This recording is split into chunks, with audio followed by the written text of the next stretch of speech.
Welcome to this video on how to measure the impact of your EcoSchools actions. Always remember when working on any part of EcoSchools to not only think about what you are doing, but why you are doing it. What is the purpose? So, why do you need to measure? Measuring allows you to track the progress of your actions over time. This helps you to really see the difference you are making, especially if you can compare back to your starting point. Measuring the impact of your actions will help you find out if those actions have been successful in achieving your aims. The outputs from your measuring are very useful to share what you are doing with others and encourage them to help you have an even bigger impact. You can also use your measuring to contribute to citizen science campaigns to have a national or even global impact. Remember, you can use our action plan template to plan your aims, actions and measuring.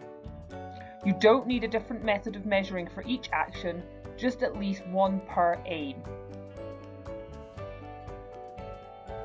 When you are writing your action plan, remember it all starts with the issue we want to fix or change.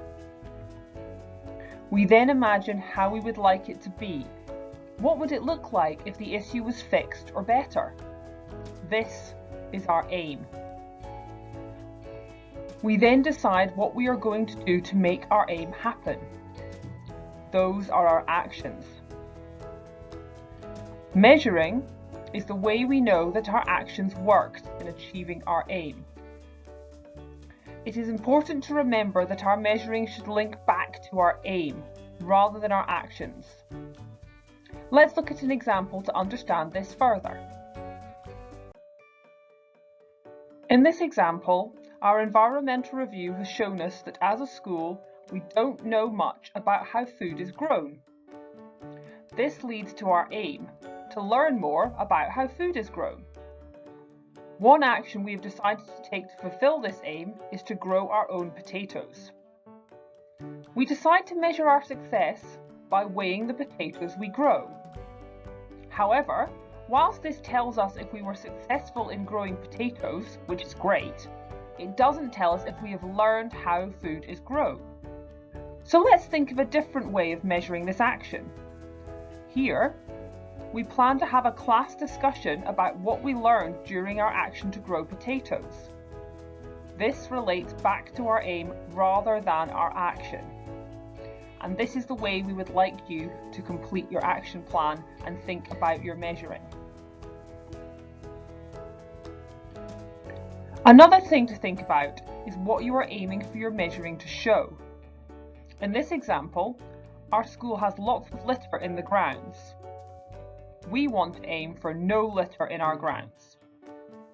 To achieve this, we are going to conduct regular litter picks, and we will measure the amount of litter we collect on each litter pick. When we come to look at the results, we might think we want to see more litter collected each time, as it shows we are doing a good job of collecting the litter on our litter picks. But remember, our aim is to have no litter in our school grounds. So we actually want to see that the weight is going down each time and will eventually get to zero if we have achieved our aim.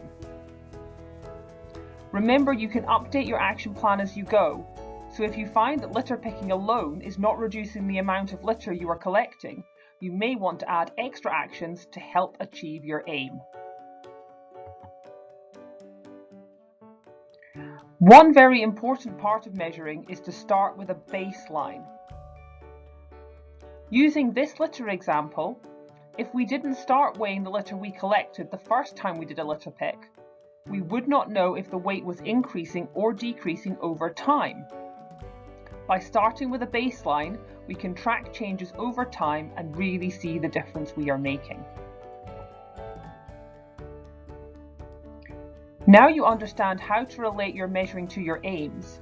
Let's think about the options you have to measure if your actions have achieved your aims.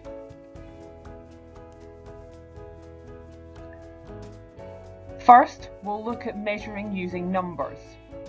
There are lots of ways to measure your impact using numbers. You can weigh things, measure using tape measures, count things, do surveys, do quizzes. You can even find out if you can access things like your school's energy usage. Numbers can be easily understood, interpreted, and shared with others. Numbers are a great tool to create visual versions of your measuring, helping your maths, computing, and even art skills. You can create graphs, tables, charts, or any other way you can think to represent your data.